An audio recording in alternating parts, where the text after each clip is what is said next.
know you.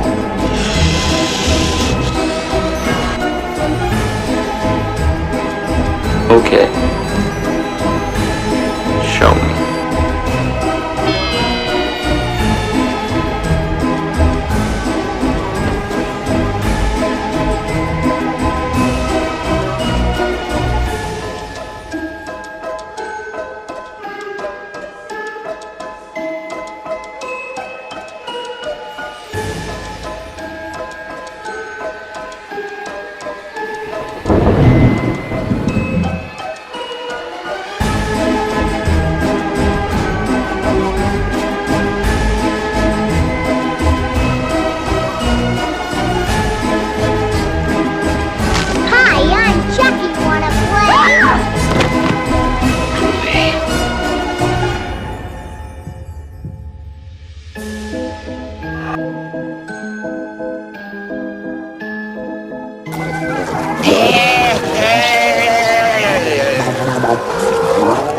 It's showtime. All right, welcome back to our special Halloween episode of D&D Movie Time. And tonight, we're gonna watch something so terrifying, Cora will never be the same again. What? Well, I've been trying to get you ready for a certain clown, and part of that is the movie we're watching today. I thought we were going to watch the next Halloween. Yes, but tonight we are watching The Mist, which is based off a story by Stephen King, the same guy who wrote It. So, I've been setting this up for you all October.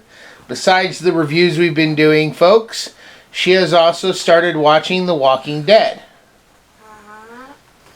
Right? And what do you think of The Walking Dead?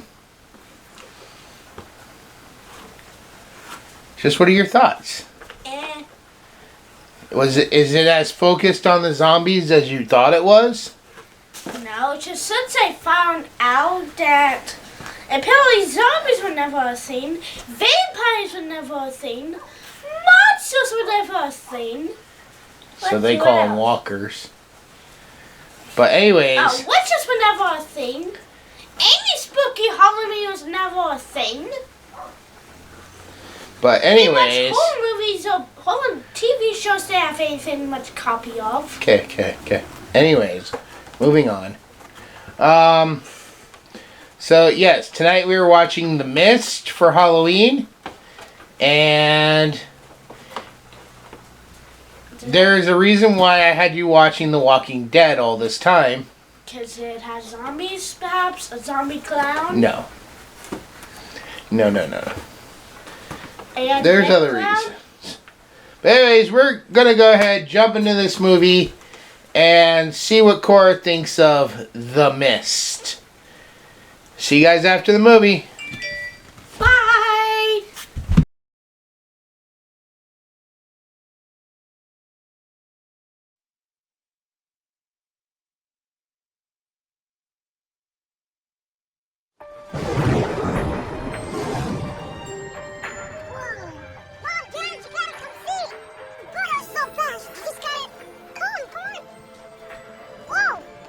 Spoken of doomsayer departs. Why don't you get Billy dressed? I'll take him into town with him. Hit the store before it gets all bought out. How'd you folks hold up in the store? Big insurance day. Sorry to hear that.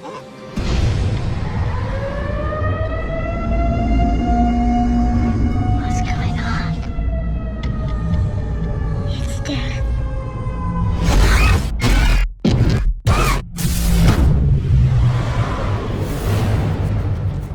Something in the mist! Shut the doors! Shut the doors! The only way we're gonna help ourselves is to seek rescue. Tie this around your waist. For four. Let us know you got at least 300. There's nothing out there.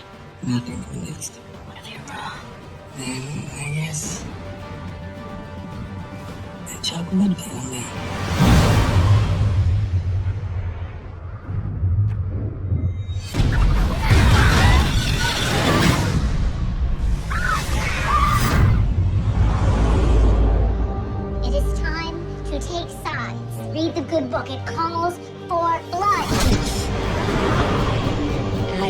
or something. Are those bugs? They're like any I've ever seen. The entire front of this store is plate glass.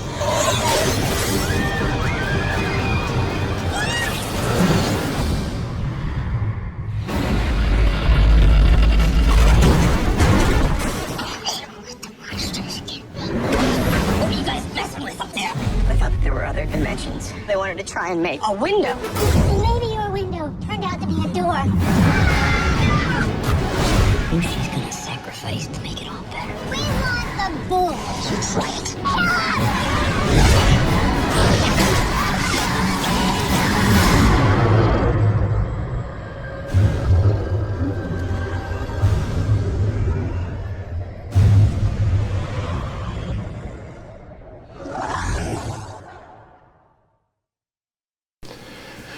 Alright, we just finished watching The Mist, and because it seems like Cora needs a minute, I'm going to go ahead and give you guys an overall view of what it was about. So, basically, the movie starts off with there's a big storm, like a hurricane almost, that knocks a tree down. The main character talks to his neighbor, and they decide they're going to go to town to get supplies because they're out of power. They notice that there's a mist over the water coming down the mountain where there's a military base. And basically, all the main characters of the story end up at the grocery store where Cora saw 3 people she recognized from Walking Dead. We had Carol, we had Dale, and we had Andrea. Also, the guy who does the voice of Dobby was in there, and the guy who played the Grim Reaper in Bill and Ted's Bogus Journey was in there. And the Shermanator was in there, too. As well as a few other people Cora has seen in other shows, like Angel and Battlestar Galactica. But anyways, sirens start going off, and this guy, Dale, comes running in, screaming about something in the mist, and they shut and lock all the doors. And from there, basically, we do learn that there's monsters in the mist when this one kid wants to go out to check on the generator, but it turns out that there's like these tentacles that pull the kid away and kill him. And other people throughout the experience also try to keep going out. And they end up dead too. There is one of the biggest things I noticed is that there was a ton of pallets, and then at one point they're piling up dog food in front of the mirrors. But they really should have been putting those pallets in the way to protect the windows rather than those. I mean, they still could have used those dog food bags, but they should have used the pallets first. But anyways, so yeah, there are things out in the mist, but there's also a danger within the store itself, who takes the form of this religious woman who is slowly but surely gathering followers, making everyone believe it's the end of days and this is the judgment of God. And by the end of the movie, she's got like 90% of the store on her side.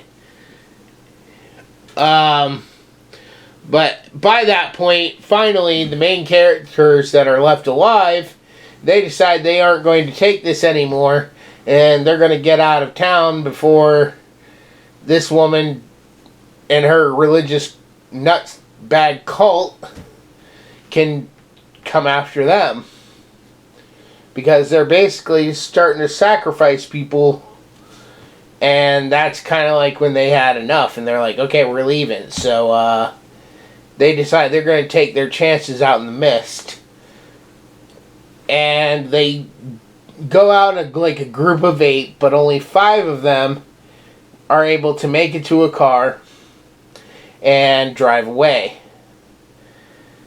And they have one gun, which has 4 bullets, and they keep driving and driving, and we see that the town is kind of destroyed. There's spider webbing everywhere from these acid-shooting spider monsters. And finally the car runs out of gas, and it's just the 5 of them in the car, and they kind of decide that they're going to end their own lives rather than get eaten by monsters. But there's one of them isn't going to be able to kill themselves because they only have 4 bullets. So the main character who played the Punisher, Jamie? I don't know. Basically, he is the one who's going to pull the trigger. So he kills his son, this other girl, and these 2 old people. And then right after he does that, he gets out of the car to let the monsters just have him. But turns out that it's over. The military has come to save the day. But a little too late. So that is how the movie ends. I don't think that guy's ever going to recover. But we will be right back. And when we come back, hopefully Cora will be in a better state. And she'll give us her thoughts and her score. Alright. See y'all in a minute. Bye. Looking for something to pass the time? Need something good to read or listen to? To get you ready for Halloween. Do you like famous slashers like Jason, Freddy, Michael, or Ghostface? Do you wish there was something new and original that you could read on your phone or tablet? Or perhaps you like to grab a scary book and read by candlelight? Check out these short stories, written by Sean Connaughton. When a mildly abusive man mistreats his bride-to-be on Halloween night, his neighbors decide to teach him a lesson. A lesson he won't soon forget when he finds himself in the witch's hole. And narrated by me, Tara Klein. A Seattle detective, Scott Grimes, investigates a string of odd murders. But where this case ultimately leads him, he could never have predicted when he crosses paths with the legal murderer. And narrated by me, Brad Letson. Join the Dunn family as they make their way to a vacation home for a weekend trip. However, when the sun goes down, things seem to get just as dark inside as outside. Stay with the Dunns and see if you can make it through The Mansion. Audiobook narrated by Dylan Poor. This story follows Sir Godwin as he and a small group transport a lovely princess out of a soon-to-be war zone, and as they travel they must pass through some woods. However, things grow darker and more sinister the deeper into the woods they go, and they find what some believe to only be known as the Legend of Fort Blood. Narrated for you by Angela Strauman.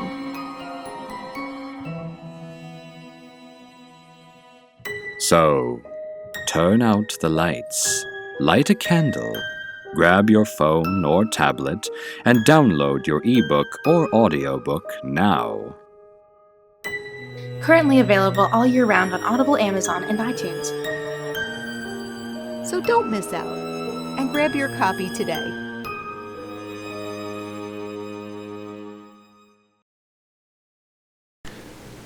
Alright, we're back. So, Cora, The Mist, on a scale of 1 to 10, what would you give this movie? 1 out of 10. 1 out of 10?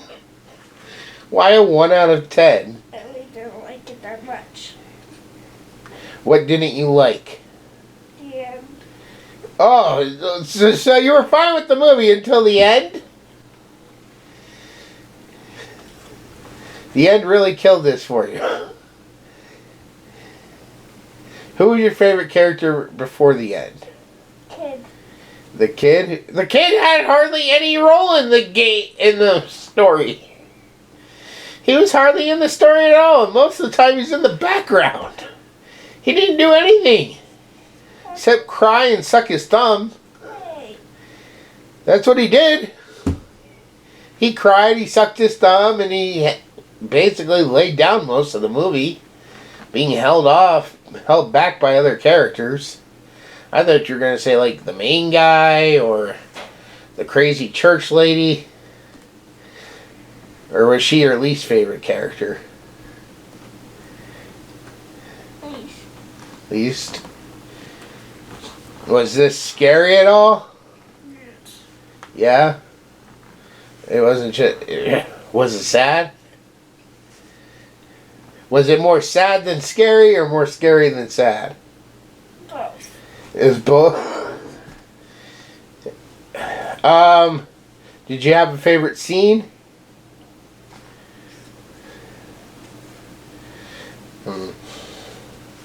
Did you like that there were so many big actors that you recognized from other things? Yeah. So, since you gave this a 1 out of 10, I'm guessing you never ever want to see this again for the rest of your life. Do you think you like this less than you would like It next year, or you think you're going to like It a bit more? Oh. Alright. Anyways, moving on to my score. On a scale of 1 to 10, I would give The Mist probably an 8 out of 10. It's not bad. It's pretty good. It does have one of the things I'm probably more terrified of is crazy religious people who build like cults and followings. Just basic. I mean, people like that are pretty scary. That lady was more scarier than the monsters outside because she could turn regular people against you. That's what makes her scary. I think the funny part was the only part we did get. The only funny, well, not funny part, but part was I think that she was secretly like a disguised monster. A monster that's disguised as a human. Yep. And even the other monsters didn't even want to do anything to her. One flew right up to her face. I do enjoy this movie. It's not like one of my favorite Stephen King stories. I do think the end kinda sucks, but I kinda get, as a writer, I sort of get what Stephen King was going for here. And it's just like, it's just a poor unfortunate timing, Yeah, I mean, these characters thought they had no choice, and they ended up taking their own lives at the very wrong time. So maybe if they just waited another 20 minutes, sat talking in the car for 20 more minutes, they would have been saved. The thing I find most shocking is that the actress who plays Carol from Walking Dead was one of the first people to leave the store, and she actually made it home to her kids and was able to keep her kids safe till the military showed up. I find that shocking, being that other characters didn't survive going 5 feet outside the store. Hell, some people didn't even survive when the mist first rolled in. I mean, people were screaming and stuff right out the gate. I think I like this though quite a bit because of the fact this is very H.P. Lovecraft-esque. It's not a H.P. Lovecraft story, but the monsters are very similar to like the monsters you would find in some kind of H.P. Lovecraft story. Like the Call of Cthulhu and stuff like that, so. But alright, happy Halloween everybody. Sorry we did not do a pumpkin video this year, but maybe if you guys ask for it, maybe we'll do one next year. We'll just have to wait and see what happens. Yeah, this has been by the way, a little sneak peek at what's coming all next October, which will be all Stephen King movies. Every movie we do next year is going to be a Stephen King movie, and we'll be building up to It with Tim Curry.